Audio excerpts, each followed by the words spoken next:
Yo,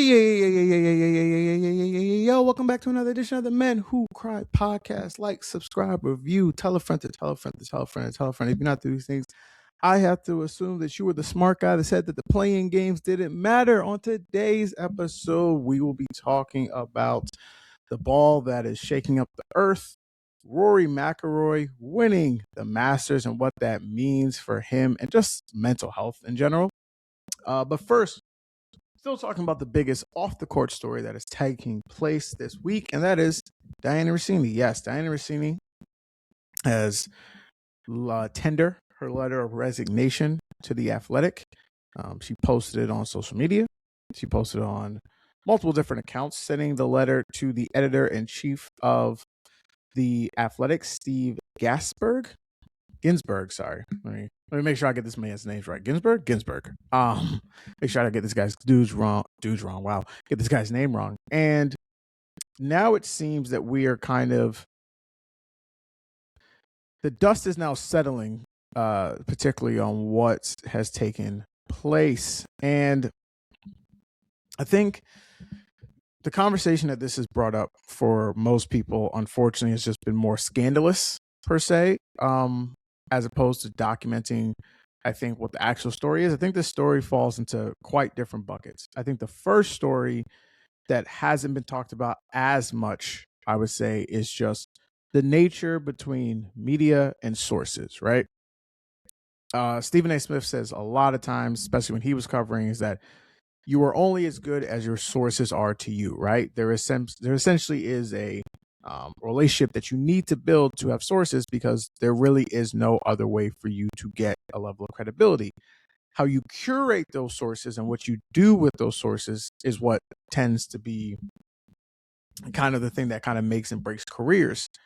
And the nature of which those sources get formed, or the nature of which those relationships get formed, I think is a little bit of a black box. No one actually knows what those relationships actually mean and how they kind of come together. And I think, unfortunately, in this situation, especially when you have a woman in the workplace, these things get to be kind of, analogous and become very, very strange. And excuse me. And what has happened here between Diana Racini and Mike Vrabel, the head coach of the New England Patriots, has ultimately made us question almost how the sausage is made in sports media and how these relationships essentially are built. And let's be clear, this is not just an attack on Diana. People like Shams Charania, Adrian Wojnarowski, Adam Schefter have all come under fire previously as to how they get their sources. Who are they speaking to? Are they speaking to players? Are they speaking to executives, teams, president? There's only but so many people you can talk to in order to have a story sent out. But the other side of it is, what exactly is being made here, right? I vividly remember, to give it a perfect example, Precious Achiuwa was a basketball player. He's still playing in the league. Was playing for the New York Knicks. This is the 2023-24 season. Yes, the 2023-2024 season, because he got traded with OG Anunoby. And I think the next season he was a free agent. And everyone was like, they're taking a long time to bring this guy back. And I'll never forget Ian Begley. He's a reporter for SNY that covers the Knicks. He's out there tweeting how, Precious Achiuwa, the Knicks are still having intense conversations, but Precious Achiuwa has multiple suitors looking to sign him. And I'm like, we are essentially a month out of training camp. If Precious Achiuwa wants to sign to someone, he wants to sign to someone. But that's the point, right? Ian clearly had a relationship. I can't speak to whoever Precious' representative was at the time, and spun it in a way of like, yeah, this guy has multiple suitors. His multiple suitors might have not been NBA teams, right? So how these things get curated and disseminated to the rest of us matters. And that, unfortunately, I think has been kind of lost in the sauce of all this. And it's just been like, are these two people fucking? Through a lot of this. And it has essentially put a a negative spin on what a story could have actually been more about, which is speaking about the efficacies of what sports journalism actually can be.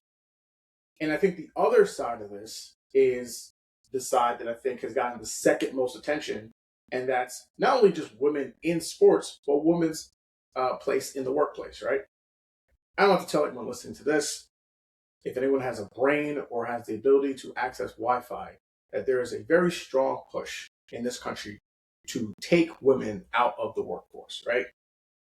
Due to several different reasons that we won't necessarily get into right now. But the point of all this is that this is essentially red meat for those who believe in that, right? Saying that either men can't control themselves or a lot of other misogynistic terms that I won't necessarily get into.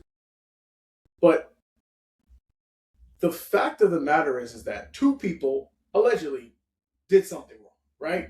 Both of these people are married, both of these people have children, and both of these people work in industries in which they have to communicate with one another, right?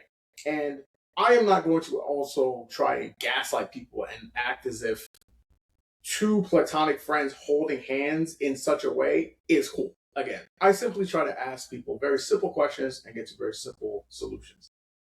If your partner was out with someone who they have a somewhat working relationship with, what context do you need to see to where people's hands gotta be like this and you think, yeah, they're fine?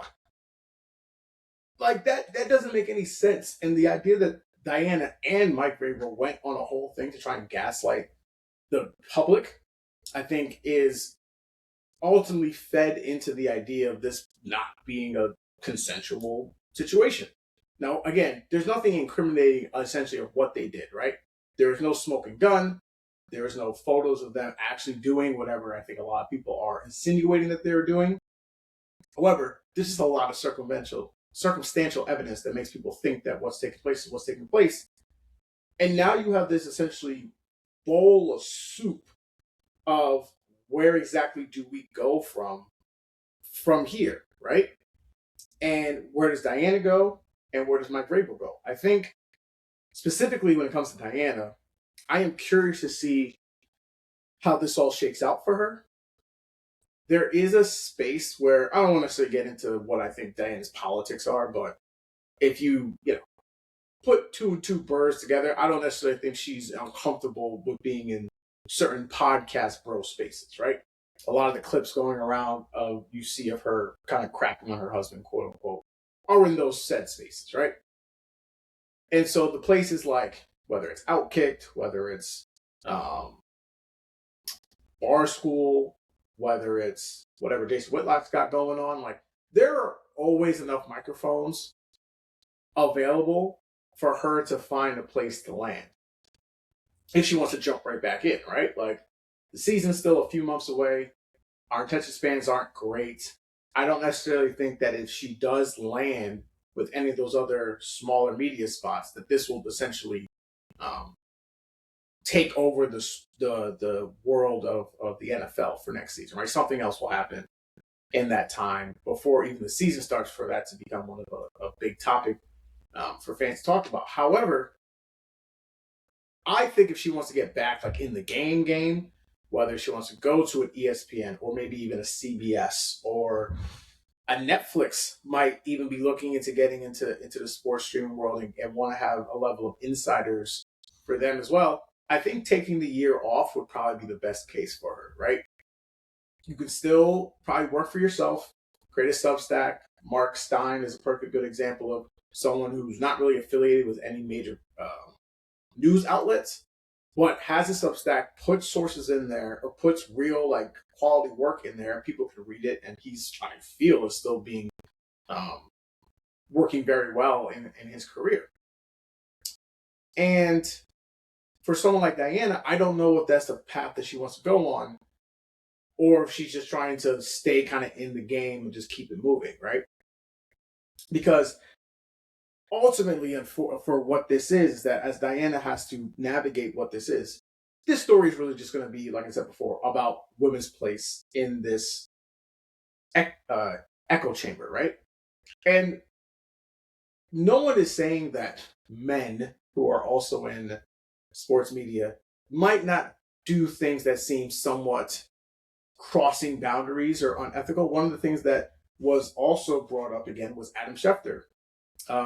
When the story about Dan Snyder having to resign, and because of the several misgivings that he did when he was owning the Washington Commanders, the Washington Redskins at the time, Adam Schefter essentially sent an unedited article to Bruce Allen, who at the time, if you guys do not know who Bruce Allen was the president and the GM of the Washington team at the time, and basically was like, you have first edits, which for people who go to journalism school is never allowed.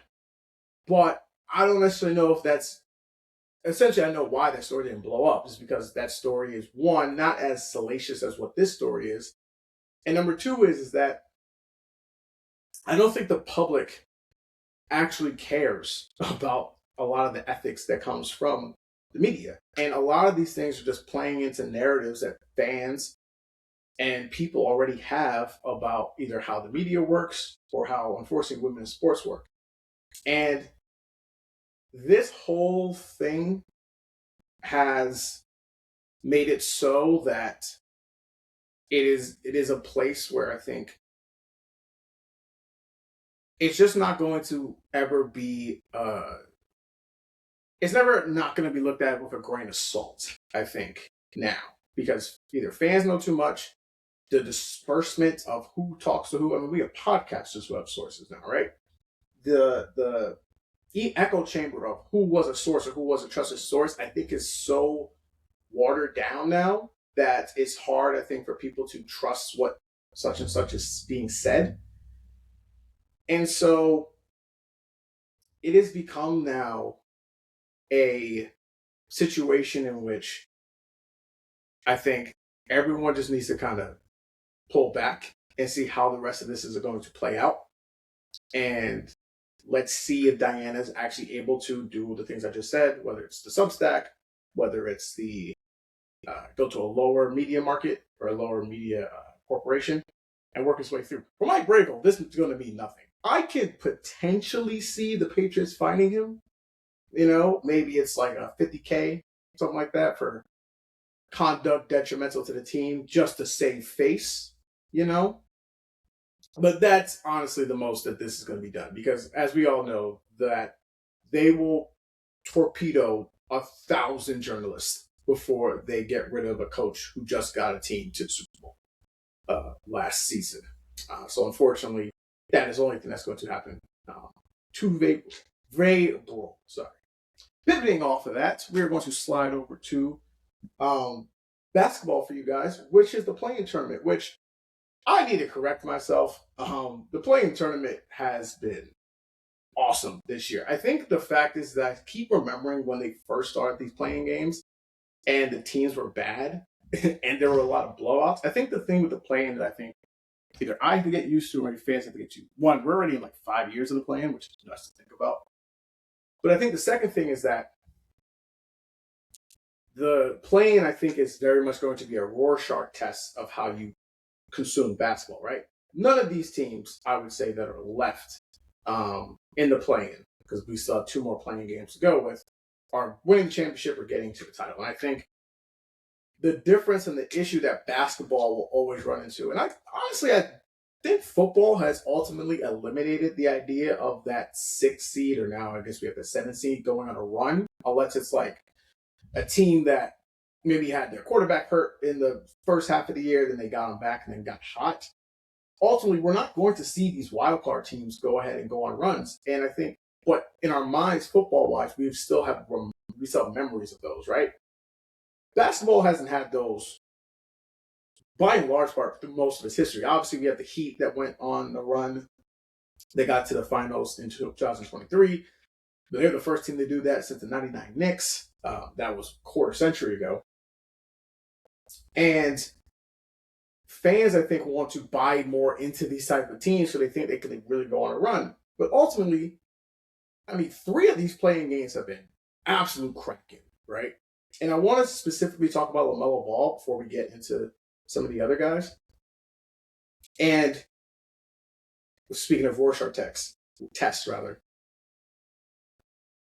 LaMelo is truly one of the most fascinating basketball players I think I can remember. He's been in the league now 6 years. He's only 24 years old. This is his first ever postseason win in his career. He's only been in the postseason one other time. And that game, it was the Hornets versus the Hawks, and they got absolutely smacked in that game. He's been hurt a ton. His teams have not been very good when he's been on the court. And if you actually watch him play, you would think that he is truly detrimental to your team winning games. And frankly, he was detrimental to the Hornets in this game. Yes, he had 30 points. He had 10 assists. He had 5 rebounds. He also had the game-winning layup at the end. He also shot 2 of 16 from 3, had the critical turnover late in the game when he's getting doubled and throws at the middle of the court, which you do not want to do, and then foul Tyler Hero to help the Heat get the lead. And this is all before he hurt Bam Adebayo and could have put himself potentially in a situation to get ejected from the game. We'll get into the ejection stuff a little bit later. And yet, throughout the game, I thought he made so many great plays. I mean, just the fact that he's able to run the offense so well, he constantly keeps you off your toes. He has guys involved every single time. So I don't think necessarily guys don't like playing with him. This is not, I think, a Trae Young or even a James Harden level style of offense where he just has the ball. He moves the ball a lot, with kick-ahead passes. He'll have guys crashing from the corners, throwing it up and getting dunked. He had 2 of those, one to Brandon Miller. He had one to Miles Bridges in the game. And yet he just seems also such like a chaos agent that you never really know where he's going. I ultimately think that he is very much the classic what Bill Simmons had, a 90-10 guy, where there's so much about him that's so good, right? I truly believe that LaMelo Ball is one of the most talented players in the NBA right now. He's a big guard, which is what a lot of teams want. He's an outstanding 3-point shooter. He has great vision. He can pass the ball wherever he wants to go. And like I said, he's big enough so he can get rebounds and push the pace, right? That is truly one of the most complete players, especially as a guy who has the ball in his hands a lot, that you want to have, right? A true evolution of a Luka Doncic type player, even though he's only a few years younger than Luka. But the issue is that his defense is awful. I mean, if you watch that game, Davion Mitchell was killing him. And every single time the Heat try to score, they try to score on LaMelo. And then he makes not boneheaded decisions. I mean, these are boneheaded decisions. I'm just talking like, what are you doing? Like he hit a three. It was like a full half-court shot that he hit a 3. Mind you, there was not a need to shoot this ball. Shot it, made it. Walked down the court, took an even further 3, and missed. And that's not to mention, he got beat backdoor late in the 4th quarter when your team is up, right? Like, there are some physical mistakes that you can probably, move by or whatever, or get by. The mental lapses are just things that are just going to not let your team win. And I think overall, he is still such a quagmire, right? There's so many things about him that I think younger fans love. I mean, he's absolutely a flashy player. Like this guy, again, like I said before, he is the true leader of the YNs, all right? Like they have him, Little Baby. Little Baby might be a little too old for him up there, but he's up there with Boss Man D'Lo. Like those are those guys, right? And LaMelo is he's a chaos agent on the court and also unfortunately off the court. There's a nice little meme going around of him saying Hurricane Ball is just always circling around the lower Charlotte area anytime there's a Charlotte Hornets home game. And this is ultimately why I give Chris Lee, who I think should be Coach of the Year, is I did not think that this guy was ultimately going to ever be anything but a carnival act, right? And he's made him to less of a carnival act. I don't think he's fully there. I don't necessarily know if this guy will ever be the best player on the championship team. I don't know if he'll ever be the second best player on the championship team. But I think he's definitely worth investing in, And I think for Hornets fans, that game was the best one they've had since a decade ago, right? And I mean, we'll briefly talk about who they'll play in the last playing game for the last spot. They're calling this now. They are beating the Magic. Like that team is dead on arrival. And I think LaMelo having this moment, I think, can be his awakening of, yes, you can actually win with this type of player. He just has to want to be that type of player because he is, again, one of the most talented players in the league. I won't spend too much time on the Trailblazers Suns games.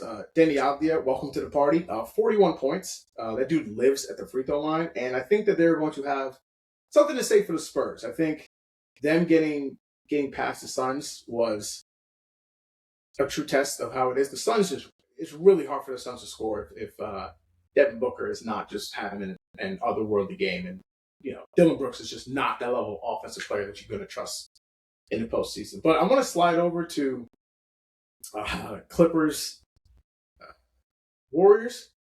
Again, me and Alyssa were just on talking and thinking that the Clippers will write themselves in. That's not going to happen. They are essentially going to give over a lottery pick to the Oklahoma City Thunder because the Clippers are the Clippers. But I don't want to spend too much time on them. I want to talk about that Steph Curry still being Steph Curry in the postseason. Al Horford made a bunch of threes late in that game to get them back in that game. Draymond Green's defense all in the fourth quarter, multiple steals, multiple stops on Kawhi Leonard, who was playing like a first-team All-NBA player. And you still have that guy Curry, who the moment he made that shot, if you see him walking around the side, going to the corner, you know what's going in. This guy still has magic. He still puts that fear inside your chest every single time you watch this guy play. And it's the reason why you just can't quit the Warriors. He really is, man. Like, the dynasty might be done, and these guys are going to go home to whether it's the Suns or if they actually make it into the postseason and take on the Oklahoma City Thunder. But Curry, man, he's just one of the greats, man. Just ultimately a guy who is, one of my friends said that he still is the master of the play-in tournament, which, mind you, the Warriors have not actually been that great in the play-in. I believe they made the play-in every year except for the year they won the title. Yes, every year they played in the play-in except for the year they won the championship. So he's been in the play-in a lot in his career, and it was just magical, right? And it's just, again, it's the Clippers. He does it it's the Clippers every single time. Somehow you keep buying in. They have a terrible start to the year, and then you go like, oh, the Clippers turning it around. Look how much talent they have. And then their season ends the way that everyone thought it was going to end before. Again, just like James Harden, there are just some things I just got to stick with and just not move from, and that's the Clippers are always going to disappoint you. Some way, somehow, the Clippers just end up beating the Clippers.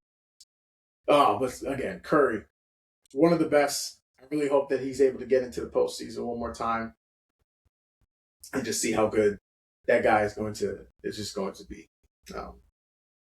Last little topic we're going to talk about is going to talk about a sport that I normally don't really talk about because I typically talk about sports when there's more than 2% black people in it, and that's golf. The Masters were over this weekend. We were going to talk about this earlier, but the NBA playoffs kind of snuck up on me, so it was like we're probably going to have to push this topic over to a little bit later. But Rory McIlroy goes back-to-back. First time a player that's gone back-to-back at the Masters since El Tigre, Tiger Woods, 2001-2002 season, okay? This is the career Grand Slam. For Rory, he's only one of 6 players to complete the career Grand Slam. And I think the special thing about Rory, or I think the thing that I find hardest about golf, right? I go back and forth with whether or not golf is the hardest sport to play versus something like baseball. Whether or not golf is a sport is another conversation, but the point of it is it's so much on you.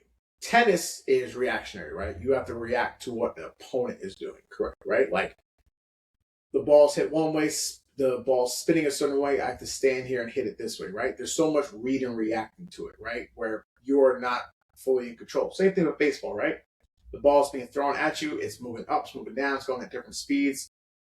You have to essentially do a lot of reading and reacting. Golf is it's just you and the ball. And it's just your decision on where that ball is going to go.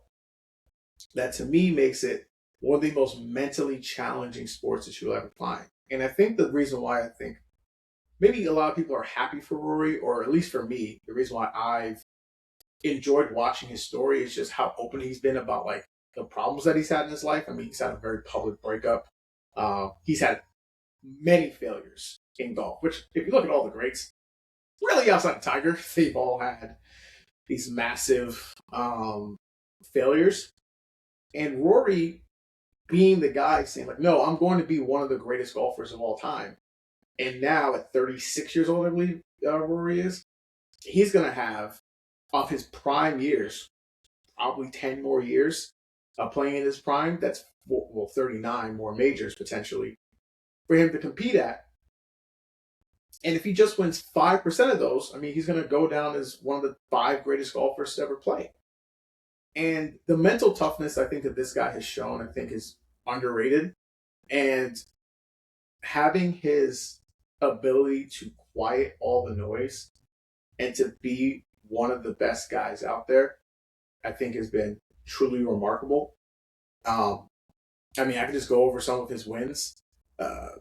He, again, like I said, U.S. Open win, the Open Championship, the PGA Championship. He also won the Ryder Cup last season. He's won the FedEx Cup Championship 3 times in 16, 19, and 22. He's the world's number 1 ranked player. He'll probably be the world's number 1 ranked player right now. And he spent over 122 weeks as being the world's number 1 player. And really, like I said before, has a chance to break out of, whatever shadow that he has been. There's a lot of people that think about like Jordan Spieth and Scottie Scheffler. Those guys are kind of like somewhere in his class. And now he's saying that he's the leader of these guys who are all very much now in their primes. I very much remember when these guys were in their mid-20s and kind of coming up. And now he's kind of the one guy out front that I think if you think about golf, he's definitely the name that comes to mind first when it comes to actually being one of the best out there. All right. That is all the time that we have for today. Thank you guys again for listening to the Men Who Cry podcast. Like I said before, like, subscribe, review, tell a friend, tell a friend, tell a friend, tell a friend. And we're back talking all this good sports with you guys next week. All right, y'all.